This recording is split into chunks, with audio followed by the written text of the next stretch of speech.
special guest. I know him as Jay or Apollo on Twitter. How are you doing, Apollo? I'm doing good, Jay. How are you? Doing good. I'm doing very well. We actually tried this the other day.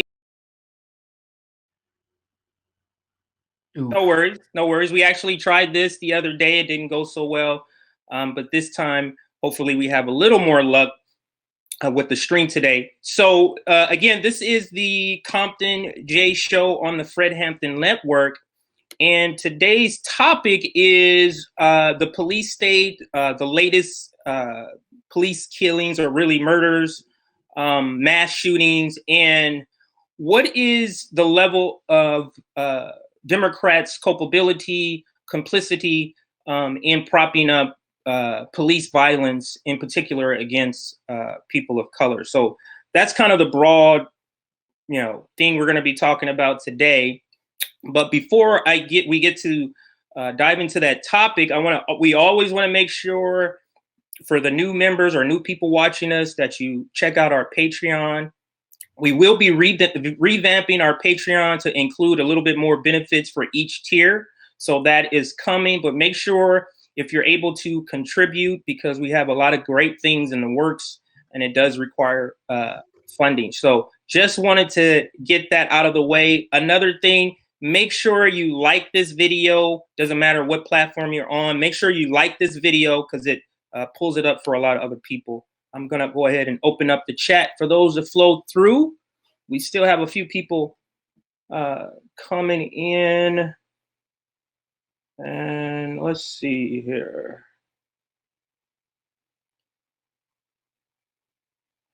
So, yeah, we wanted to talk today.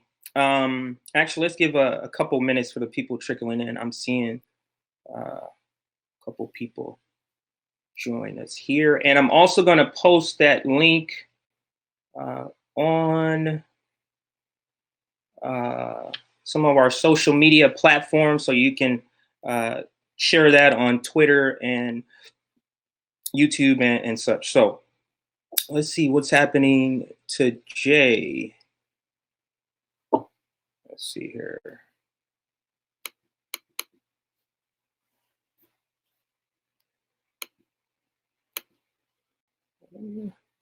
Hopefully Jay will join back with us in just a second here. Let me check in on him and see what he says here. He says the internet connection is good on my end. How does?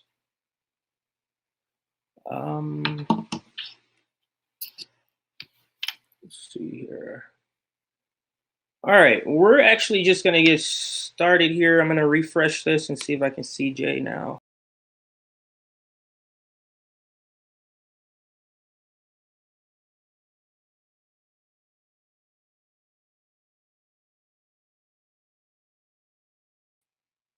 I still don't see Jay.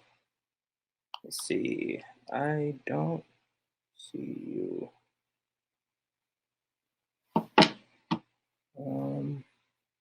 Not sure what's happening, but anyway, we're gonna jump into the topic.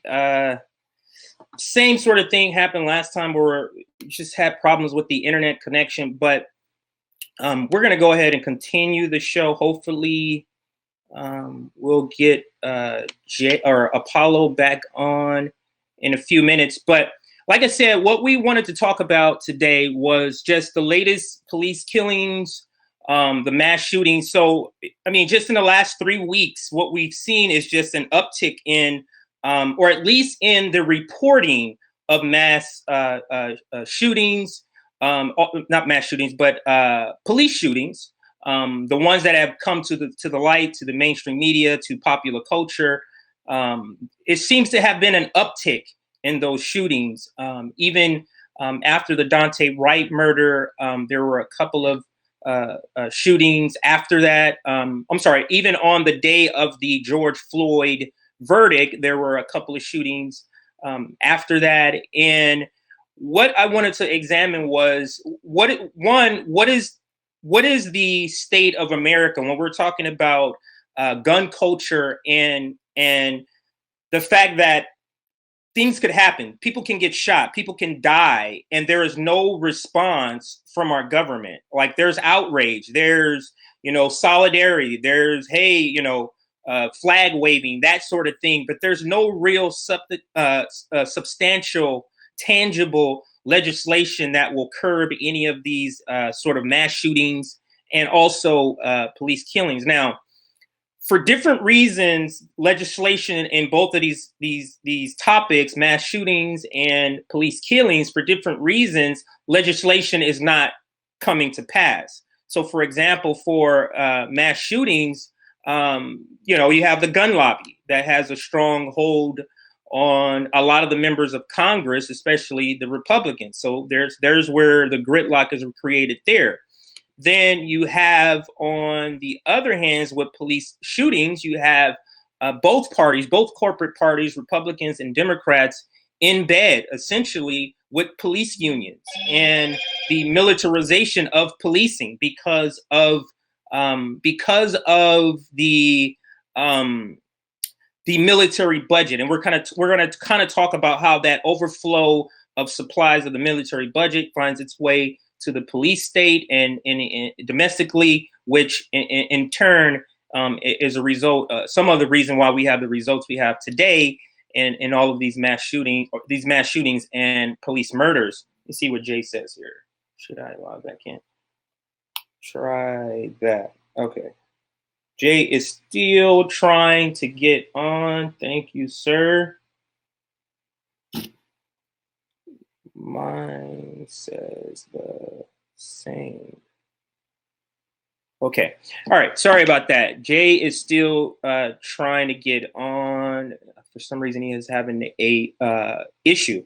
So let's start with police killings, because in particular, police killings is something that hits home for me, because I have a personal story of a young black male, 18 years old, straight out of high school, shot and killed by police.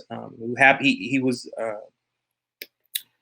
my son's best friend since junior high, and someone who I trained, someone who I consider like on some level as a mentor.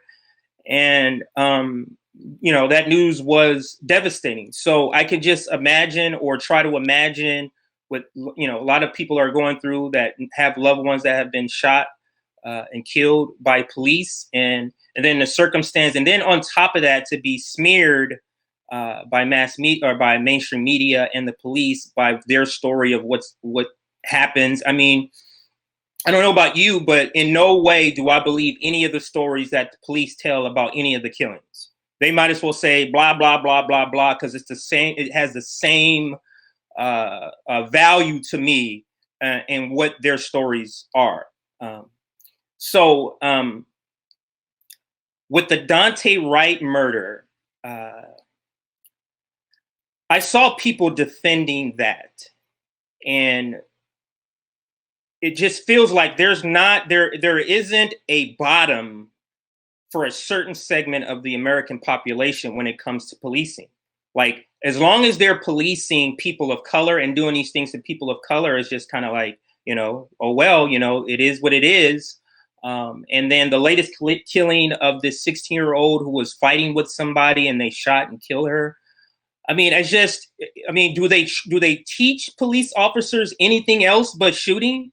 Is there anything else involved in their training but, pulling out a gun and shooting somebody? I mean, I've heard of killings. I can't remember how many years ago, but killings of a person who was mentally disabled, and he had a broom. They killed him. That was out here in California. And so when mainstream media and the police in particular put out these things like they tried to do with Jacob Blake, oh, he had a gun in his car, underneath something, and he was reaching for that. Any little thing, let me see if that's Jay, any little thing that they can grab upon to say, hey, that's the reason we killed this. I'm not going to say the explicit, the N-word, but that's essentially, how I view it. maybe even 1 second, everyone. I want to get Jay in on this conversation. Maybe even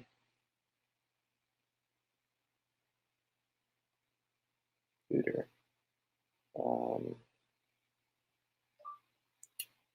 Believe it or not, restarting your computer worked for me several times. All right. Sorry about that. But this is what happens when you have a live show. You have these mishaps, and you gotta deal with them on the spot.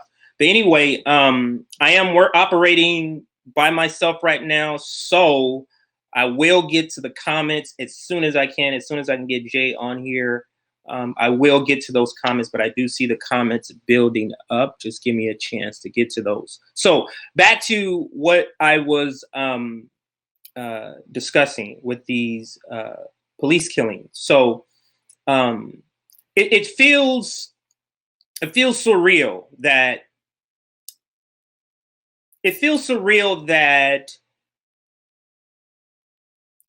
we just had the horrendous murder of George Floyd caught on tape,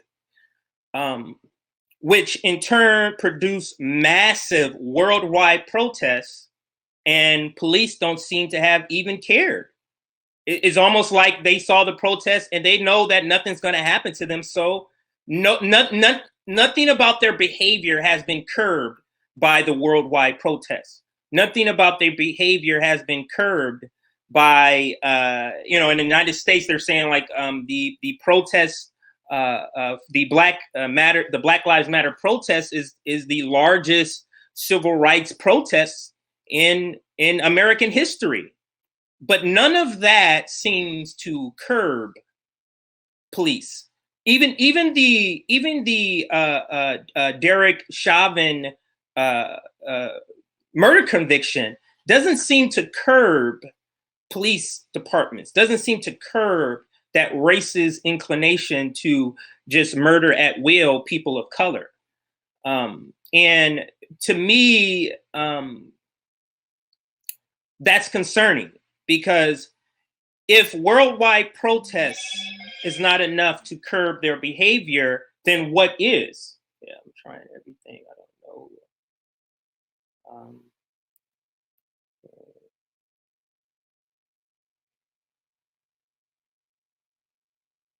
Sorry. I'm still trying to get Jay on here. Can you reach out to RJ? He is the whiz on this, anytime we have an issue, he's the one we go to. Okay, sorry. Telling Jay to reach out to fellow Fred Hampton leftist RJ. He's a whiz on this app that we use for streaming. So that's what I was doing. So back to the discussion. It just feels like it's a sense of privilege. It's a sense of what the vibe I'm getting from police departments, from the police state, in the face of all this worldwide protest and no change, no reflection on itself, is that it's a person of privilege. It's an entity of privilege. It's an industry of privilege. It's just like, how dare you? We are the good guys. How dare you say that we are what you're saying, that we are the bad ones, that we are making the bad decisions. And so we're at a juncture, we're at this intersection where police killings are happening. They're on video. They're awful. They're horrendous. They're stirring up social unrest. They're stirring up protests. But then there's no legislative response. What happens when that collides? No legislative response, and these killings just keep happening, stirring up the public. Stirring up the public sentiment. I'm looking at the latest poll for supporting defund the police, and it's skyrocketing. So it comes a point to what can we do? Like, the people will be fed up, and what are we going to do? Voting is not going to fix this, because voting between Donald Trump and Joe Biden, how does that fix the police state? It doesn't. So voting is not going to fix the police state. This is where I say a general strike will fix a lot of issues, and this is one of them. Um, we have to end qualified immunity. That is just a top priority to curb, because if you open them up to liability, that can curb a racist police officer. If you open them up to liability, that'll curb racist. So they'll stop. So they'll not shoot somebody, or maybe have a second thought of shooting somebody of color if they know they have to financially pay for something. Can you believe that? Not that the person is a human, not that the person has a family, has kids, has a brother, is an uncle. Not that is not stopping them, but the fact that they may be held financially responsible, that'll stop them from shooting and be and giving in to those racist inclinations. That's what I'm saying. So then that's my next question would be about mass shootings, because they're kind of interlinked. And so as far as with the mass shootings, it is my opinion that mass shootings is a symptom of something. It's a symptom of a mental, emotional breakdown of society.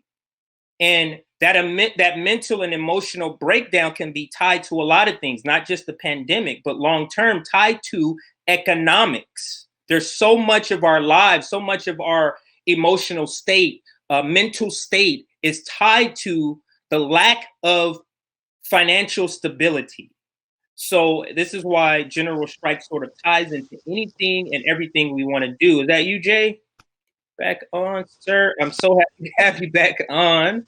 Yeah, I think I Go ahead. yeah, I'm on my phone right now, so it's gonna be a little shaky. My computer right here is not working. I don't know what the issue is, but Yeah.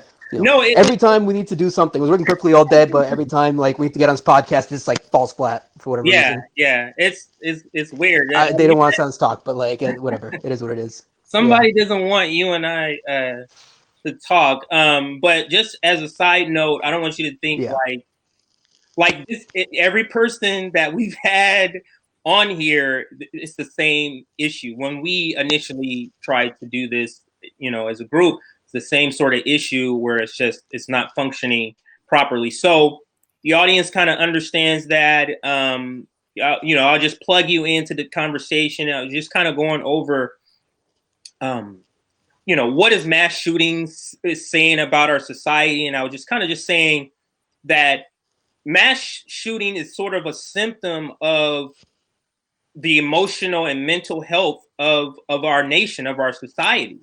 So we're seeing these not yeah, really hiccups, but these things that bring people to go out and just shoot people. I think it can be, a lot of it can be tied, a lot of mental and emotional hurt and pain that Americans are going through is tied to just economic problems and the lack of money. right. So what are your thoughts on that? Yeah, so whenever we have mass shootings, people, and my issue on the issue of guns has evolved like over the past couple of years. But whenever we have a mass shooting here, people always blame the gun itself rather than like the underlying problems, like the Right, underlying problems of capitalism, such as right, the fact that people can't afford to see a doctor, they can't afford to get like mental health treatments or stuff like that. You know, because yes, it's true that we have the most amount of guns in this country, and we also have the most amount of mass shootings. But what we don't have that other countries do have is a universal healthcare system. You know, they can get their mental health checkup right, that we can't get. You know, right. so That, that, that's some not to people, say that I think. God, no, sorry, you go were ahead, saying? go ahead. Yeah, so I mean that's not to say like we should just let everybody have a gun willy nilly, but the problem of systematic racism in this country is strong, which leads to mass shootings. The problem of not a lot of people getting access to mental health checkups that also leads to mass shootings, and that doesn't really get as much attention as like just the problem of just owning a gun, if that makes That that sense. that is a great point, because we're starting at having the gun already. It's like, well, what happened before that? It's like the gun doesn't shoot itself. The gun doesn't have a reason to shoot somebody. A person does, and that's, to me, Right. is the part of the cycle of gun violence that's never addressed. And also, when we get to economics too, it's our government doesn't address that, and it doesn't address economics when it comes to crime. Like crime to me is tied almost 100% if you eliminate any mental issues. Um, if you eliminate any mental issues, um, that's 100%. You know what I mean. You get what I'm kind of trying to say. Right. Yeah. So Yeah, I get what you're saying. Like, whatever you do, like, they just don't want to blame the problem on capitalism and, like, the overall system as a exactly, whole, you know? Like, they exactly. always put it on So the individual. Like, right, like, that one individual is the problem. right. So, It's whatever. Like, always just the overall. it's always, Yeah, it was just one bad apple. It's always it was just one bad apple. So if we get rid of him, not the gun, and not the and let's not address the problem. He was, it's just an isolated incident. But if you have, you know, five isolated incidents, doesn't that by definition not make them isolated? So go ahead, Jay. exactly. Yeah, I mean, and it's a systematic problem in this country where we focus on the individual rather than like the broad problem as a whole. And I think that's intentional, you know. And it's not just for the issue of gun violence; it's for like it's for everything, you know. Even including like climate change and something like that. Like, oh, you just have to drive a more fuel efficient car. Don't use like plastic straws, and then you'll fix climate change that way. Where they when they don't focus on like the fact that like 100 different corporations are responsible for like 70% of emissions and stuff like that. But anyway, I don't want to get too sidetracked. The point is that like this is a systematic problem where like we Right, focus on the individual issue rather than like the big problem, like a big picture issue.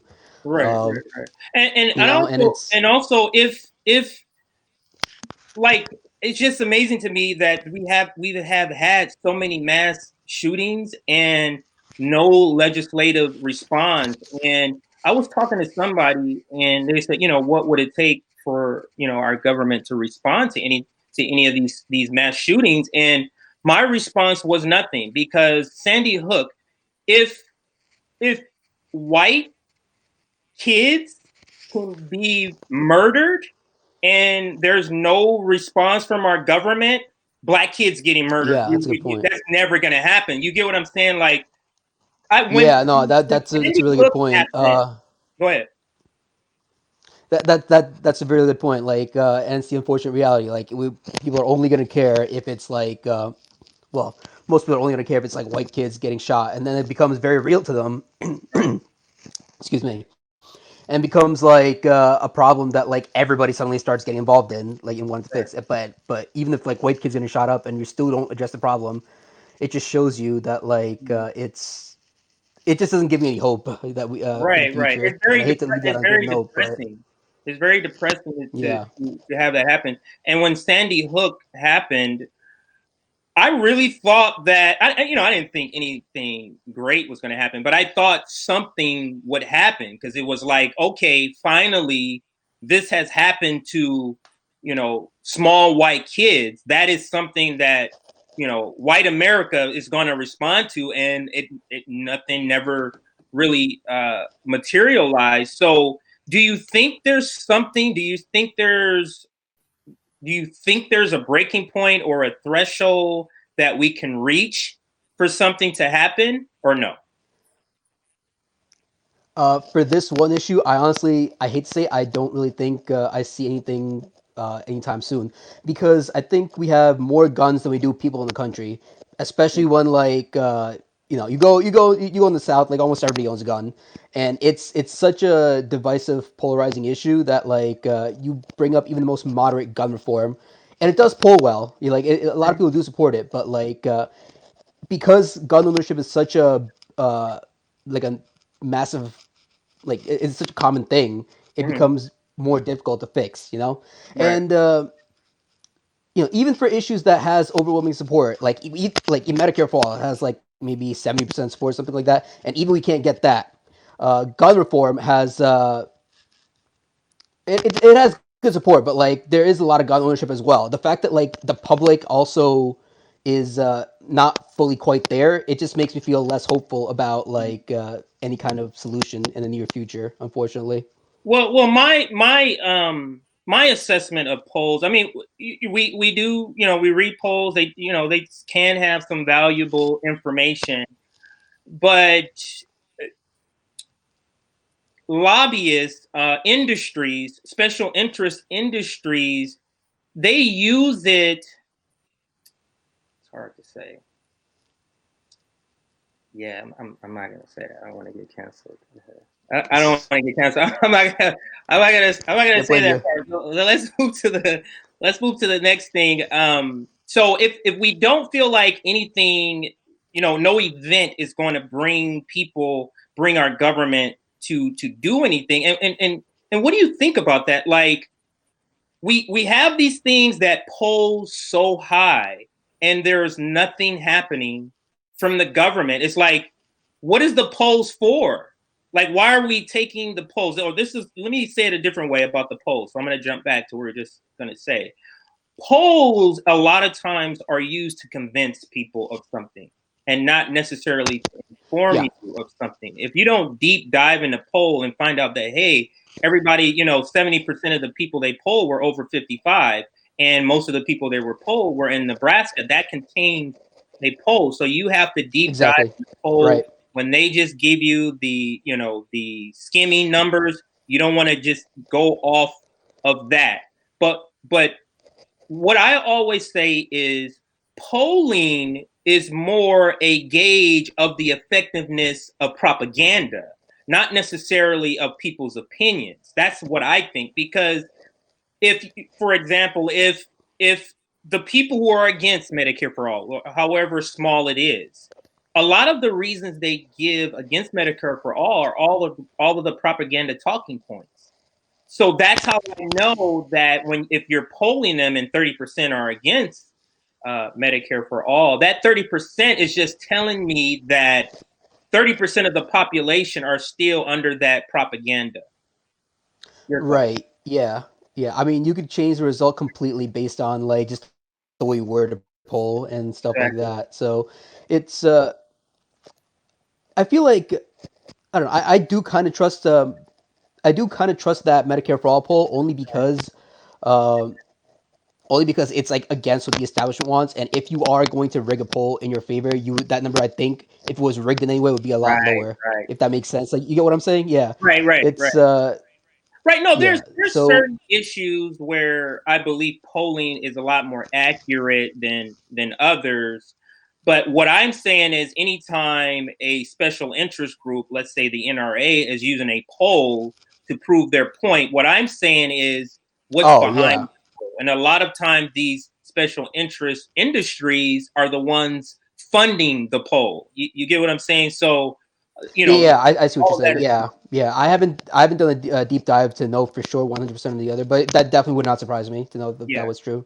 Yeah, yeah. So that's mass shooting. Let's actually move back, or move on to police killings, and then we're gonna move into how the Democrats are complicit in propping up that police violence in particular against people of color. So earlier, when we were kind of having a trouble with connection, kind of talked about police killings, and I was saying how police murders and police murdering people is kind of a topic that's close to my heart, because I have a personal story. My son's best friend was murdered by police, like 2019, and Ooh, I'm sorry. yeah, he was 18. It's still hard for me to talk details about it, so I'm not going to really go into details. But so I feel the pain and anguish of people having their loved ones murdered, in particular by the police, because it's such a I felt this way with this young man, my son's best friend. It's such a finality. You know what I mean? Like, typically somebody gets killed, you call the police to come find out who killed them. But it's my son was murdered by the good guys, or my daughter was murdered by the good guys, and what do you do? It's such a sense of hopelessness, and then you're supposed to go off of your loved one's last moments go off what the police are telling you. Like it's a devastating um, uh, experience. And um, so my question to you: what are your thoughts on just the police state overall and how it operates? Being so militarized, so heavy handed with in how it operates with its people. What are your thoughts on that particular question? Yeah, I mean, it's just the other day I learned that if the U.S. collective police budget, if you add it all up, it's around like 118 billion, which is which if it's like the third largest military in the world by itself. Behind our own military and China's military. So like that's how much you spend just militarizing the police, giving them equipment, shit like that. Um, and I think they only solve like maybe 2% of 2% of like actual crimes and issues that come their way. So like we're just giving them a bunch of money and they don't do anything, and they sometimes create like more problems than they solve. So Right. it's crazy like the stranglehold that they have on our government. What Especially like like what do you think members of Congress are afraid of if they go against them? Like what would happen? Like they still would get money from other industries. Let's say if they were to go against police and unions, so that flow of money went, but they still getting from Wall Street, from big tech, from other industries. So why do you think they're so paralyzed not to do anything? I think it just might be propaganda because I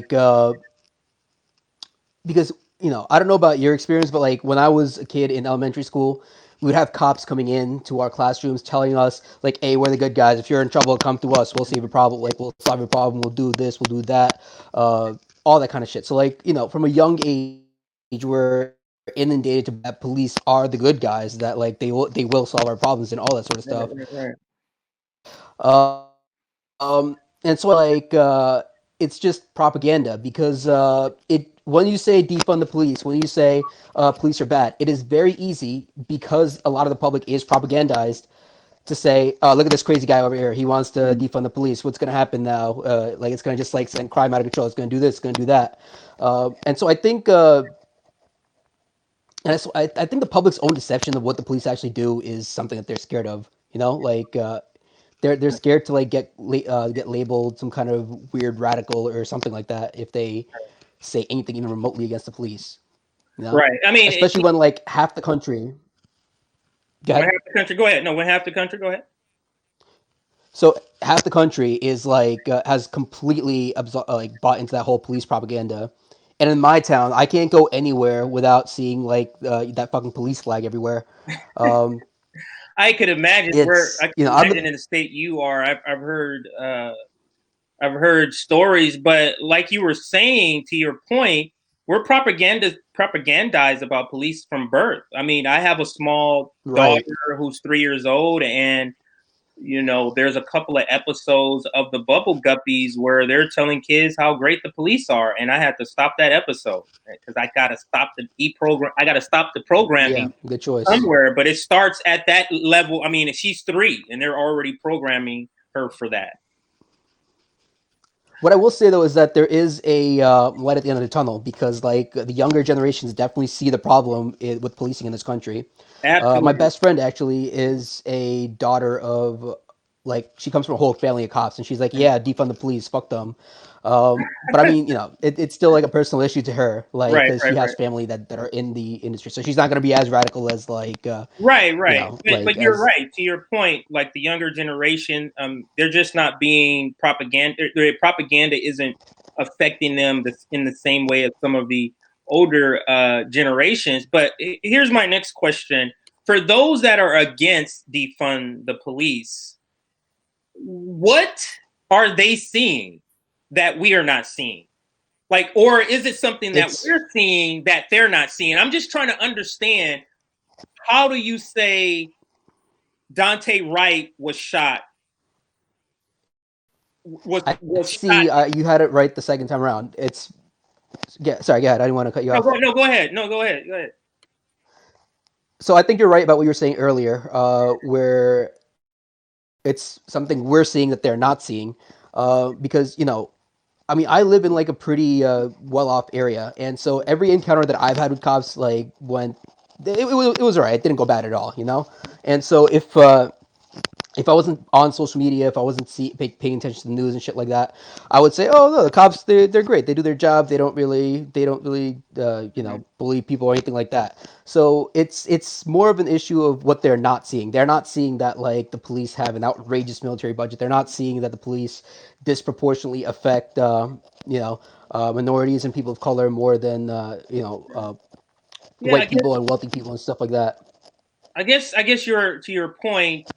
If if every encounter you've had with the police is like what you see on TV, you know Yeah, what I mean? Like, and then you have these people who you don't particularly know a lot of black people or people of color. So you just kind of go off what you see on the movies and you know what I mean? Like you don't have that experience. Um, yeah, but I exactly, would think that you wouldn't need to have an exactly. experience I to was get at it lunch with wrong. Go ahead. I'm sorry. Can you say that last part again? No, I missed what you I said. would Like think the I last would thing you think you said. would not. I would think you would not have to have a bad experience with a cop to see that. For example, the George Floyd thing was bad. Like you don't have to have a Right, bad experience to see that. Your thoughts? right. But I feel like they believe it's like a one in a million kind of thing. They don't. They think it's less common than it really is. So they're like, oh, they really do believe that few bad apples bullshit. Which is why But I think people are hesitant.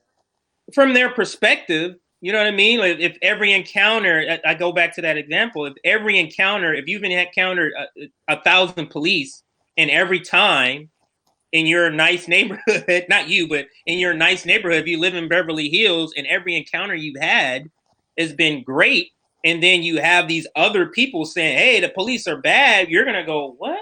Like that's not your Exactly. in the same way with us. Like when people are saying the cops are this, and it's like, I don't have that Exactly. experience. Yeah. Yeah. Yeah, I mean, a lot of times it's the unfortunate reality where people have to live it in order to actually believe it, Yeah. and that's just unfortunate.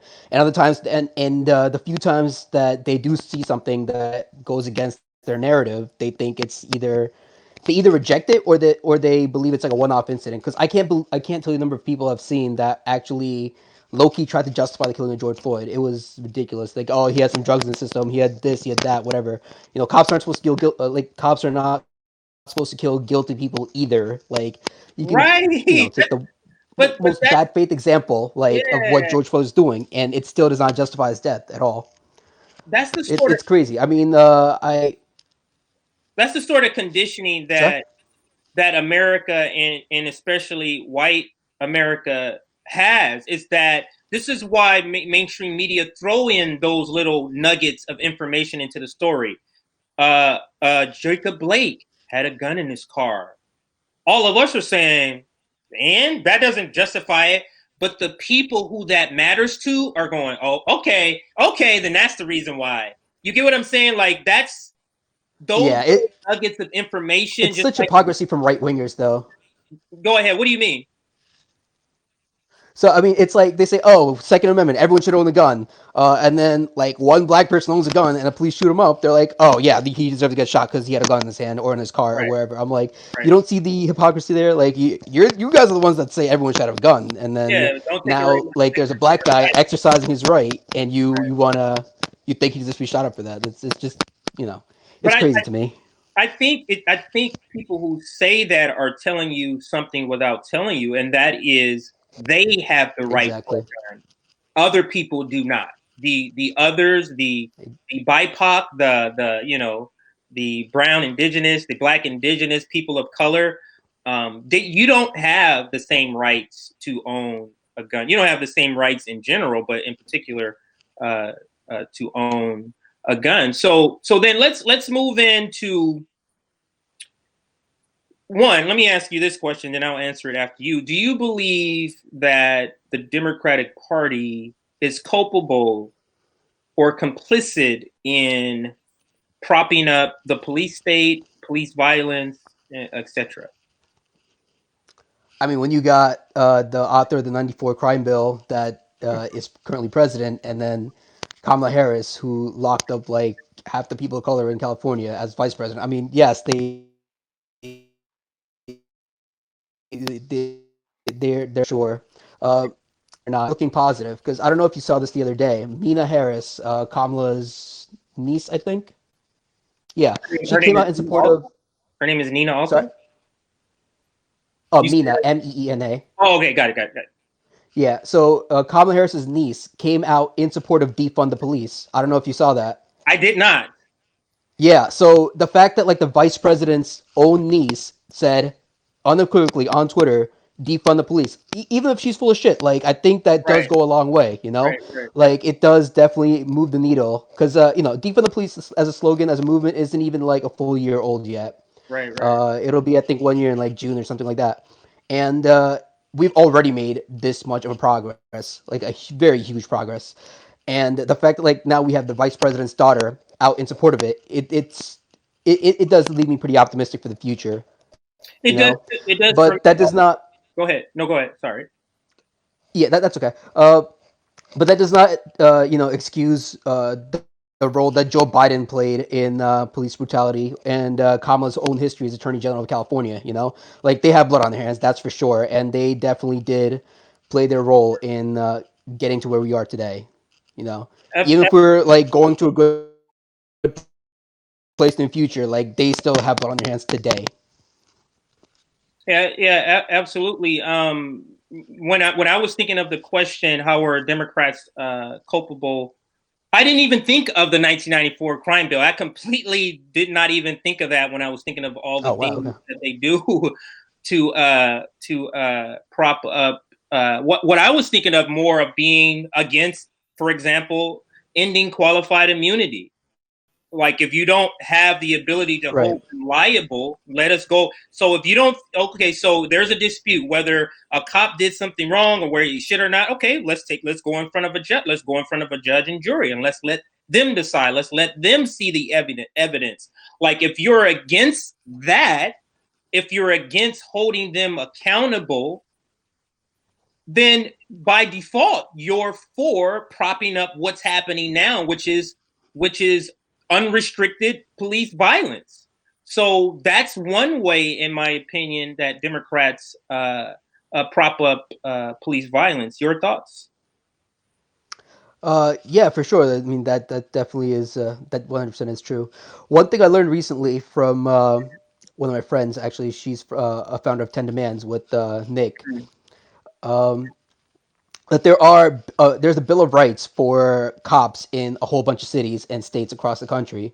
So like, it just becomes very difficult to go against them. You know, like I think, and I think it just like causes hesitation, even like even for well-meaning people who want to do something about police brutality. Like even they can't really be as forceful as they need to because they're afraid of the backlash or the hold that the police have on their own local government. If that makes And sense. that's a great segue to uh, the next point about how Democrats prop up police violence. Democrats are the ones who are the mayors of these cities where these killings are happening. Democrats run these cities where these things are happening. So if it's happening under your watch, if the top Democrat who runs your party, Joe Biden, wrote the massive mass incarceration bill, the 1994 crime bill, and you're against ending qualified immunity, you're propping up police violence. What's your thoughts? Exactly. And one thing I wanted to add to that, New York's governor Bill De Blasio, when he needed to fire the cop that killed Eric Garner, he actually waited until I think he waited 5 years to actually fire the cop because 5 years is statute of limitation for a cop murdering somebody. So I mean, I don't think that's an accident. You know, he waited until he was no longer No, like that's until the not statute of no limitation was up. coincidence. Absolutely not. That's not a coincidence. And this is something Yeah, that this is something that bleeds into everything. What we really always have to keep look through the lens. all the people in Congress are lawyers. They're trained in the art of deception. They're trained. So Exactly. Yeah. this is not no coincidence. He absolutely knew that the statute of limitations were coming up, and then he fired him. It's just despicable, and it kind of reflects that even the people who are supposedly on our side are doing stuff like this. Your thoughts?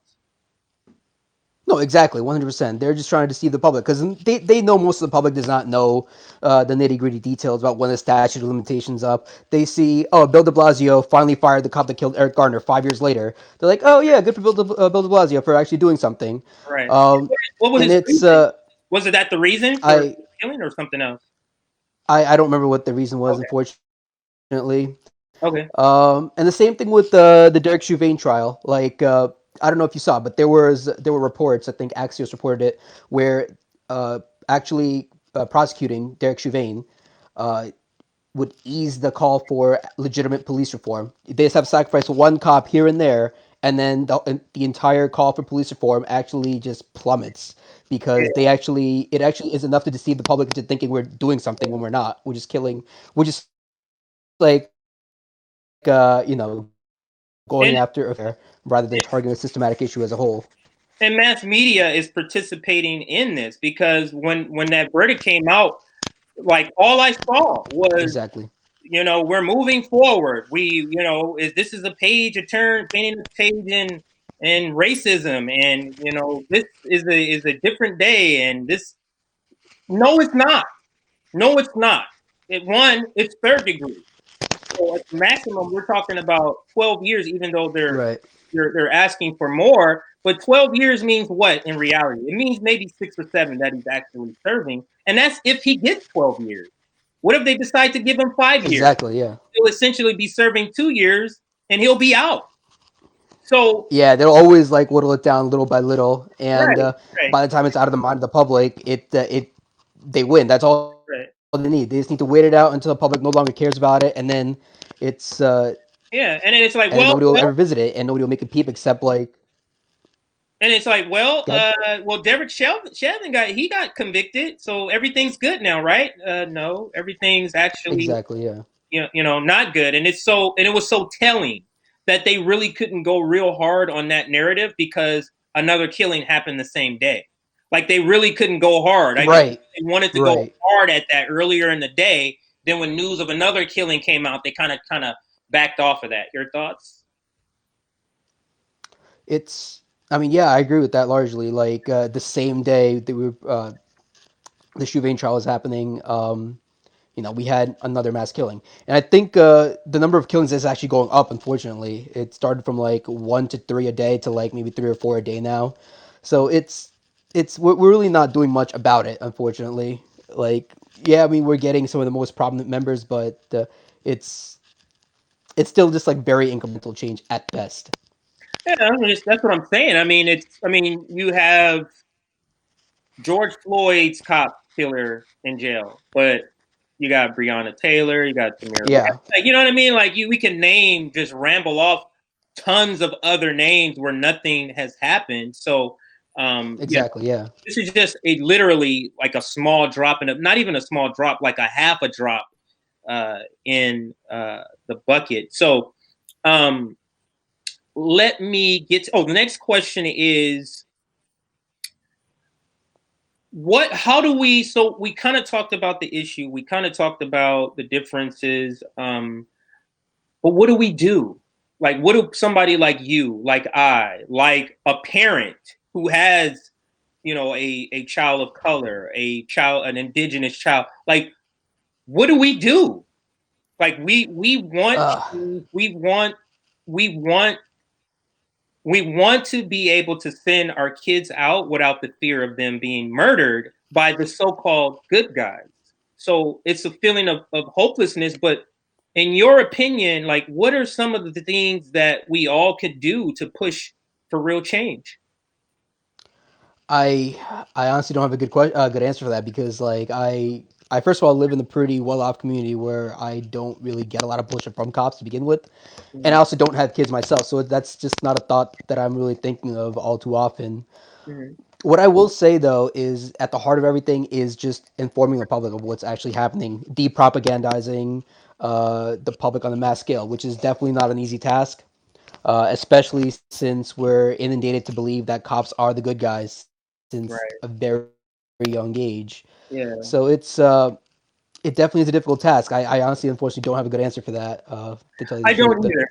I don't either. I was it's I was hoping you had a better answer than I had, but I have. I don't. I mean, outside, I believe that a general strike can help most of our issues.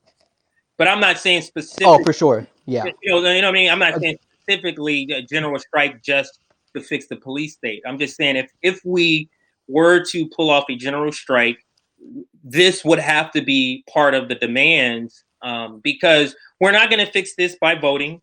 Because if your choices are oh, for sure, definitely people not. who are getting funded by police unions, like what's the difference? There's no real difference. What are your thoughts on that? Um, yeah, I mean, I largely agree with that. It's unfortunately if you're still being represented in office by, and I use the word representative very loosely, by people that are still getting money from the police unions, from all kinds of corrupt industries. You're really not changing much, unfortunately. It's just the deception of change, the illusion of change, which is not really, which is the only thing that accomplishes is probably lessening support for defund the police and all these mass movements as a whole. You Mm-hmm. know, and that's my biggest worry is that like these incremental changes, these symbolic changes, the only thing they succeed in is unfortunately diminishing support for like a mass mobilization for a general strike and that sort of stuff.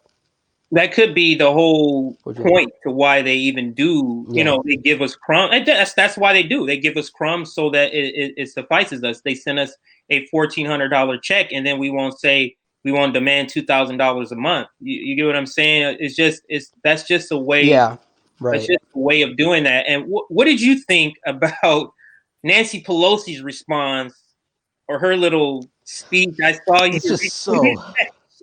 Like, what did you think of It that? was just I. It, you could believe she's like the most evil person in the world, but like stupidity versus evil is something that I do try to like distinguish the difference with.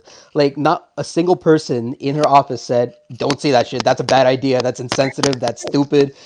Like, she could be like one of the most evil people in the world, and okay, and it is what it is. But Mhm. like the fact that like she actually thinks that that's a good idea to say out loud, I'm like, Yeah. I And I then don't even know what to say. It's just so the crazy. Congressional Black Caucus just kind of, sambo their way around and don't say nothing.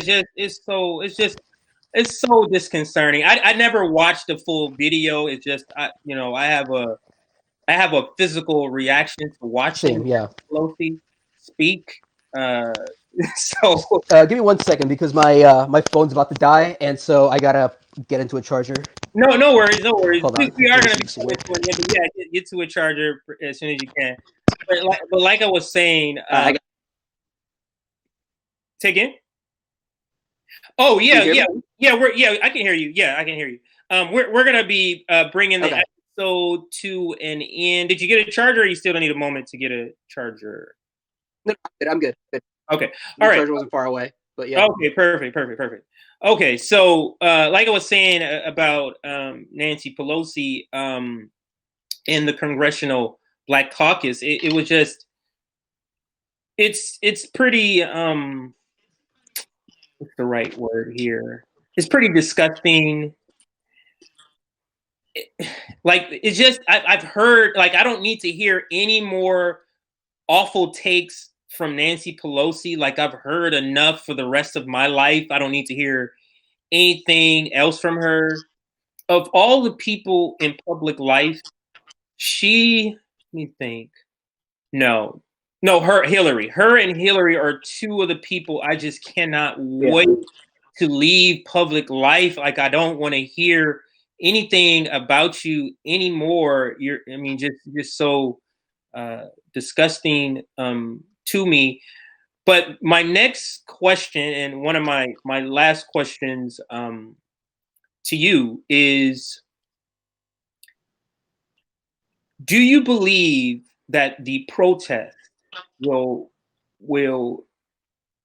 produce fruit, like will produce something? Or do you feel like as of right now, like protests used to have, like our government used to fear protests. Now they don't really seem to fear protests. So do Right. you think protests can accomplish anything tangible?